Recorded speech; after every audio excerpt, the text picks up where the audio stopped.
All right, welcome back. We are now going to be having a look at the dailies and, of course, just to be informed at what is happening. And as GG always says, to know how to pray. Yep.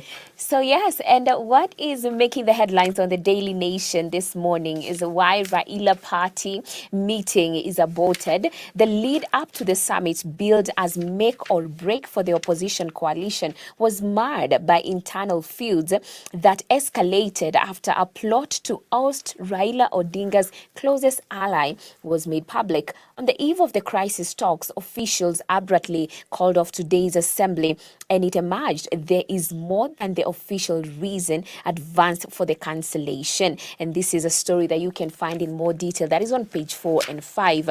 And more on what is on the top page, I see civil servants risk pay freeze over wealth forms.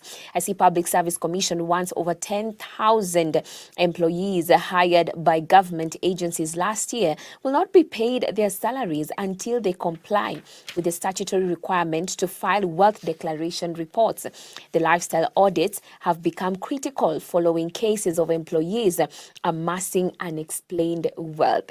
This is definitely quite interesting, and that is over the Public Service Commission. We are talking about 10,000 employees who were hired, but now they have not presented, most of them, their wealth, explaining where they got their wealth from. Nile tulikuwa tunasema ya social media, you're posting there, and people can't really trace how are you amassing so much wealth.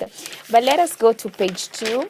I see state looks for KCSE grade E scorers to enroll in TVETs. Interesting. Basic Education PS Kipsang says all those who got low grades should take craft courses. I think this is a very good initiative because we have 48,000. That is the number of candidates who scored E's in the 2023 KCSE examination, 48,000. So you might ask yourself, okay, where are this all 48,000 going to, since they cannot go to the university? So they are now being advised to join TVET, and this is as the Basic Education PS Kipsang has said. And then now we go to the other page, which is on page 3. I see here asthmatics in trouble as inhalers run out of stock. Quite unfortunate. World Health Organization says asthma is the most common chronic disease among children. And then on page 4, I see Azimio postpones key meeting amid growing divisions. I think it's what we have looked at on the top page. Oparanya says meeting was in conflict with the activities of the coalition's affiliate parties. Look at that story on page 4. Page 5, I see clergy calls for end to Mount Kenya succession talks, a story that we have been highlighting for quite some time. Politicians asked to focus on delivering services to suffering Kenyans, rather than focus on all these squabbles. And then when we go over to the page 6, I see hustlers cut rent on affordable housing. Okay, woman says rent for a 3-bedroom house should be 3,000. Okay. Or kila room thou. Okay. No worries, no problem. 15,600 is the rent being charged for a 3-bedroom house of 60 square feet under the affordable housing project. What do you think about this amount, GG? How much? 15,600 for a 3-bedroom under the affordable housing. And that is of 60 square feet. For me, I don't have a problem with that amount. Yes. I have a problem with the initial deposit. Because if we keep saying it's for the low cadre to improve the places they are living in, how many people will be able to afford that deposit? Even the 15,000, how many people can be able to afford that? Because that is monthly. Yeah. So if you want to improve their housing status, clearly it will be make it cheaper. Yeah. Because if they had that 15,000, they would not be where they are. That's true. That's very true. That's very true. Because again, you would think now this was supposed to care for the people in Majengos. But people in Majengo should 15,000 wanatoa wapi. Yes. It needs to be way. Because now, my dad told me that your rent should be a third of your salary. So multiply this by 3 and tell me how much this is high income. No, exactly. So the mamambogas, Yes, the they can't boda boda, afford they will not this. be able to Yeah. afford. Yeah. Yeah. But that's a story you can find on page 6. I'm very much curious to know what about the one bedroom, the bed sitters, or maybe the 2 bedroom. Are they even there in the first Yeah, place? I think it's 2 bedrooms and 3 bedrooms. Only. Yeah. Because now this lady, mtu mwenye analipa ati 500, unamwambia atoke huko aende kwa 15,000. It's a bit tricky. Yeah. Actually, they should have made more studios so that it can Yes. facilitate the people. But you see, again, they are targeting families. That's another thing. Yeah. Yes, ka studio ni ngumu. Lazima ikuwe tu 2 bedroom for the children and for the... Hii mambo yote, it boils down to one thing. Yeah. The government should not be in the business of construction. It should be in the business of facilitating the private sector to ensure construction is done in the proper way. Yeah. That's true. Just my thoughts. Yeah, 2 cents with GG. Okay. So, 7, I see imported edible oil scandal fries KNTC top heads careers. See departure of former MD Pamela Mutua, part of management. Shake up at agency. And lastly, I see court who blames IMF for weak shilling economic decline. That's a conversation we've had this morning. I mean, it's on another level. But if you're being paid in dollars, you are definitely lucky. In dollars. In dollars. You don't say the devaluation of Kenya shilling was on the recommendation of the IMF and also World Bank. Considering this increase in public debt and given that the government is continually borrowing, things are not looking good. That is what Kotu Secgen Francis Atwoli has stated in accordance to that news. A story that you can find on page 8. And I see here on the sports page, 15.3 million. That is the prize pass unleashed for world-class Sirikwa Classic. Senior race winners to bank about 1 million shillings next weekend at Lobo Village in Eldoret. And I also see here 2019 champs Algeria limp home. Indomitable Lions refuse to die. Hey, Indomitable Lions pale.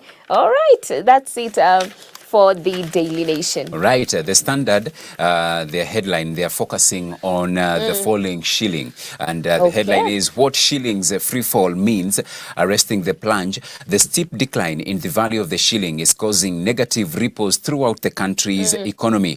Consumer goods prices are skyrocketing. Public debt is rising. Government interventions are yet to bear fruit. And as the local currency shoots for 170 against the US dollar, Kenyans are asking, where will it stop? And they're saying 101.34, what shilling was trading at against the US dollar in 2019. The local currency has come under steep pressure in the last 2 years, hitting unprecedented highs.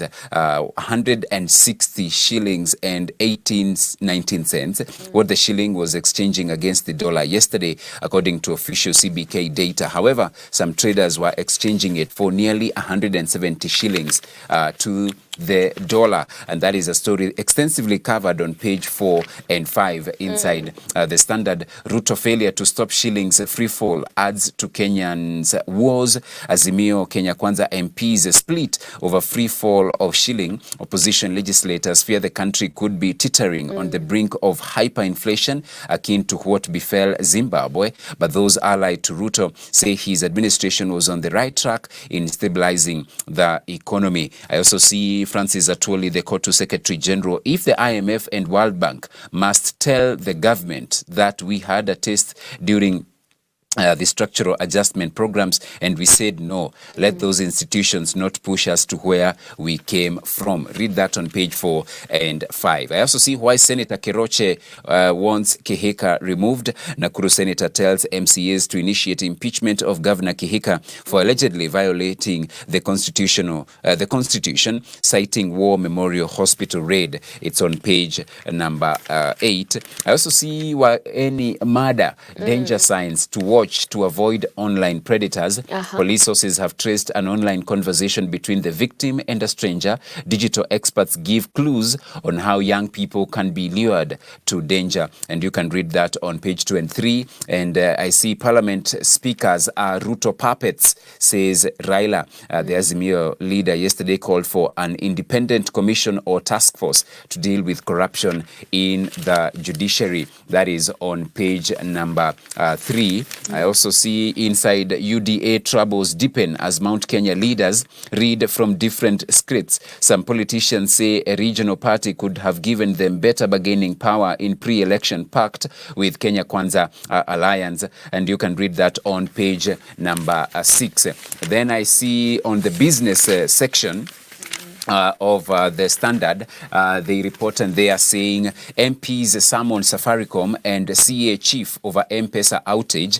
This follows another outage on Monday, leaving millions of users stranded. So you can get that in the business section. And the world news, Ethiopia starvation, fear of famine in North Tigray is growing.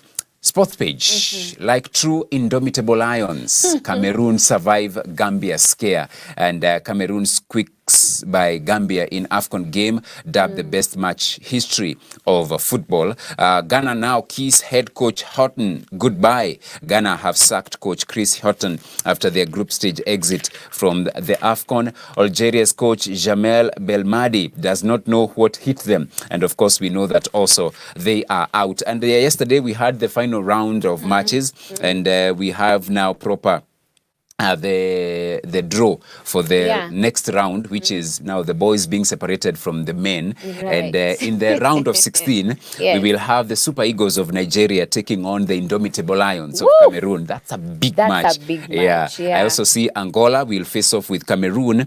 Cape Verde Island will be taking on Mauritania. The Atlas Lions of Morocco will face off with Bafana Bafana of South Africa. I see Mali, the Eagles of Mali will be taking on the Stallions of Burkina Faso. Wow. Teranga Lions will be facing off with the hosts, the Elephants of Cote d'Ivoire. I see the Pharaohs will be taking on the Leopards, DRC, and Equatorial Guinea versus Guinea. That's in the round of 16. Wow. Taken all the animals. Oh. See that tumebaki na rhino. Rhino, the rhinos of Kenya. Oh, just the high. Okay. The hyena. Anyway, that is what is being reported in the dailies. And of course, you can listen to Hope FM for up-to-date, updates on what's happening both within and outside the country every top of the hour. And also right here at Hope TV. 7 p.m. we have the Dira. And then at 9 p.m. we do have News Watch. Yes, absolutely. Now we take a short break as we watch the video of the day called How Can You Not by Leanna Crawford. And then we'll be back to talk about it.